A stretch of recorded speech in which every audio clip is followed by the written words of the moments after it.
Assalamualaikum warahmatullahi wabarakatuh. Rahayu, rahayu, rahayu. Salam sejahtera bagi umat manusia di seluruh dunia. Hari ini saya akan membuat video tentang kemunculan Imam Mahdi ke dunia yang bersamaan dengan kemunculan Dajjal ke dunia. Sesungguhnya masalah Dajjal ini sudah ada sebelum Imam Mahdi muncul ke dunia. Dajjal disimbolkan dengan manusia yang bermata tiga. Sesungguhnya di zaman sekarang ini Dajjal tidak berbentuk seperti apa yang orang perkirakan, dengan manusia yang tinggi besar seperti raksasa, dengan muka yang sangat menyeramkan, dengan mata yang ketiganya ada di keningnya. Sesungguhnya jika orang-orang menyadarinya, mata ketiga itu adalah mata hati. Jadi Dajjal bisa ada pada tiap diri manusia masing-masing. Maksud saya artinya setiap manusia bisa jadi dia adalah sudah terpengaruh oleh Dajjal yang memiliki hati seperti Dajjal. Itulah yang sesungguhnya sedang terjadi saat ini. Dan kenapa anggapan Dajjal baru muncul setelah Imam Mahdi datang? Sesungguhnya Dajjal ini merasa takut ketika Imam Mahdi akan datang untuk mengabarkan kebenaran-kebenaran ajaran yang Allah berikan atau sampaikan kepadanya untuk diberikan kepada umat, yang sesungguhnya untuk mengatakan tentang ajaran-ajaran Dajjal ini yang salah dan untuk meninggalkan ajaran dari Dajjal ini.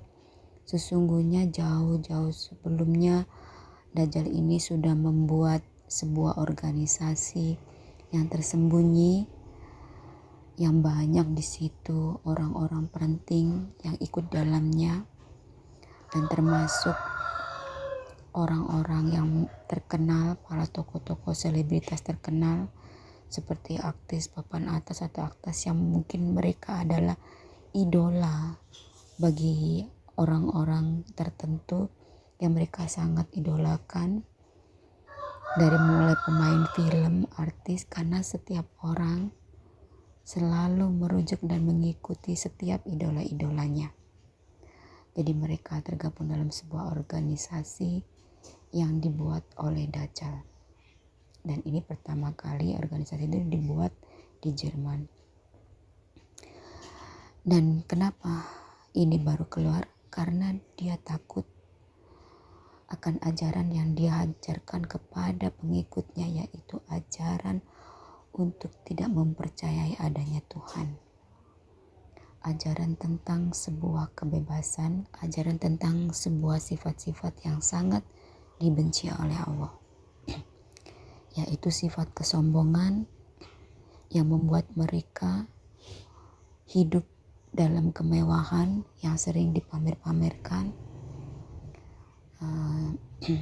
Yang kedua, zina, yang menganut kehidupan bebas, bisa berumah tangga, melakukan apapun tanpa ada ikatan pernikahan, yang itu banyak terjadi terutama di luar-luar ya, dan itu sudah banyak juga yang mengikuti orang-orang seperti itu di Indonesia juga. Yang ketiga adalah tidak beradab, tidak bermoral, dalam artinya banyaknya gay, homo, lesbian, dan penyimpangan seksual. Terus ajaran yang kejam, yaitu dengan cara membunuh para orang-orang tokoh terkenal atau artis yang tidak ingin atau tidak mau ikut dalam organisasi ini. Yang lebih dari itu adalah tidak mudah untuk keluar dari organisasi ini. Ketika orang-orang yang sudah berbuat tidak baik ataupun berbuat yang tidak benar, ketika mereka ingin kembali ke jalan yang benar, akan terjadi sebuah masalah yang besar. Bisa saja terlihat seperti bunuh diri ataupun kecelakaan, tapi yang sesungguhnya adalah mereka bunuh orang-orang tersebut. Selain itu adalah mereka mengajarkan cara hidup dengan mabuk-mabukan dan memakai narkoba.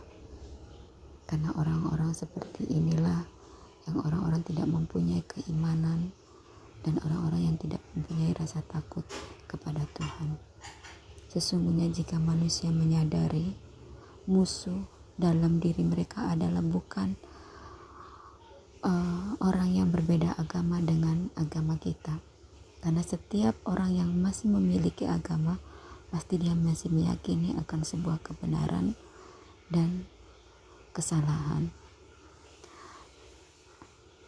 Yang harus orang musuhin dan harus orang tinggalkan adalah orang-orang yang tidak memiliki keyakinan atau yang merasa memiliki sebuah kebebasan tanpa ada aturan seperti yang ada dalam kelompok organisasi ini.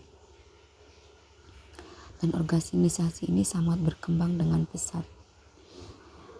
Dan organisasi ini dimotori oleh Dajjal. Karena itulah Dajjal keluar dengan amarahnya yang tidak ingin semua ini diungkapkan oleh Imam Mahdi ataupun Ratu Adil. Dan fitnah Dajjal itu bukan lagi fitnah yang ditujukan kepada manusia, tapi fitnah yang ditujukan kepada Allah Subhanahu wa Ta'ala. Allah sangat baik, sungguh baik, dan terlalu baik. Tapi Dajjal fitnah Allah dengan mengatasnamakan semua musibah itu datangnya dari Allah. Allah sangat baik, sungguh sangat baik. Dan sesungguhnya Allah sedih melihat keadaan ini.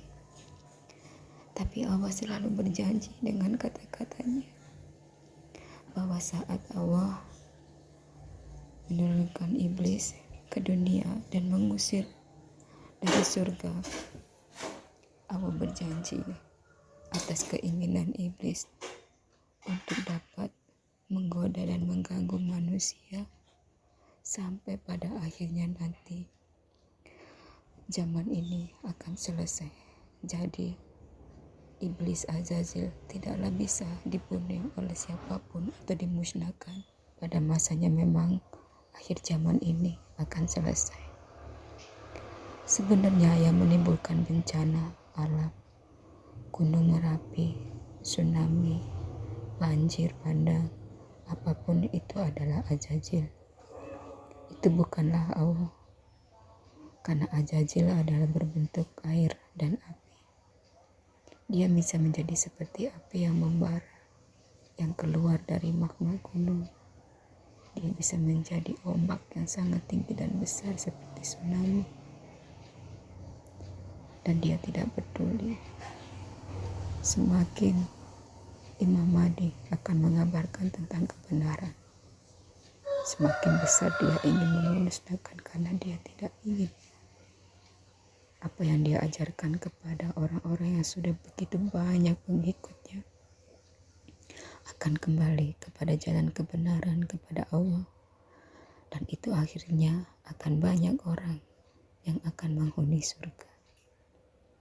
Keinginan dan cita-cita dari Azazil adalah akan banyak orang yang menemaninya di neraka, karena dia sudah dipastikan tempatnya di neraka.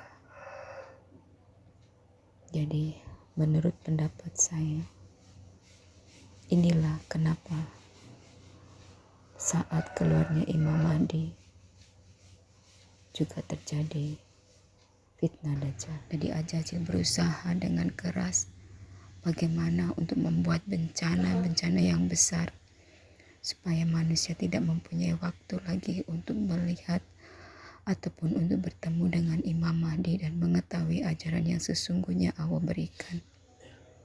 Sesungguhnya musibah ini adalah perbuatan Dajjal, bukan Allah. Allah itu Maha Pemaaf. Allah itu sangat memaafkan hamba-hambanya yang bersalah. adalah sekejam itu. Allah sangat baik.